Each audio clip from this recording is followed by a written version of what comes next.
നടക്കണ് വിക്രമന്റെ അക്രമങ്ങൾ തുടങ്ങിയിട്ടുണ്ട്. കാരണവന്മാര് പറയണ പോലെ ആന മുക്കണ നമുക്ക് കഴിഞ്ഞാലേ മൂട്ടിന്ന് പോക പോകും. അപ്പൊ നമ്മൾ വെയിറ്റ് ചെയ്ത പോലെ തന്നെ മേളം കാലം കയറിയിട്ട് വാറായി തുടങ്ങിയിട്ടുണ്ട്. ഏത് പൂരത്തിന് വന്നാലും പിന്നെ ഇവന് ഉറക്കം തന്നെയാണ് ഉറക്കം. എണിക്കാൻ പറഞ്ഞ ബാളങ്ങട് മാറിയിട്ടാ സ്വിച്ചിട്ട വാവടെ പോലെ നിന്ന് തുള്ളണത്. അപ്പൊ വെടിക്കേണ്ട പരിപാടികളൊക്കെ തീരാറായി തോന്നുന്നു. അങ്ങനെ മേളം മാറായി തുടങ്ങിയിട്ട് അതിനിവിടെ തീ കത്തിക്കുക. ആൾക്കാർക്ക് ഒരു സന്തോഷം നോക്കി നിങ്ങള് പ്രായഭേദം തന്നെ എല്ലാരും ആസ്വദിക്കുന്ന ഒരു സംഭവമാണ് നമ്മുടെ ഈ പൂരം. അപ്പൊ ഞാൻ പറഞ്ഞ പോലെ തന്നെ തീ കത്താൻ തുടങ്ങിയിട്ട് ആൾക്കാരൊക്കെ എനർജി ലെവൽ മാറി നോക്കി നിങ്ങള്.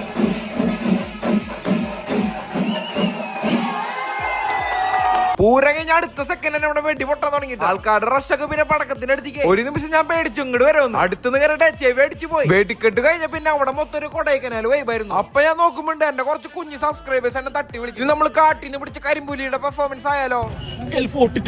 നോക്കിട്ട് കളിച്ചോ താക്കിത് വനത്തില് പോക്കറ്റിൽ ഒളിച്ചോ പൂട്ടിട്ട് കത്തിക്കുന്നു വാക്കിരി പൊളിച്ചോ ഇരുന്നാലും വരുന്നാലും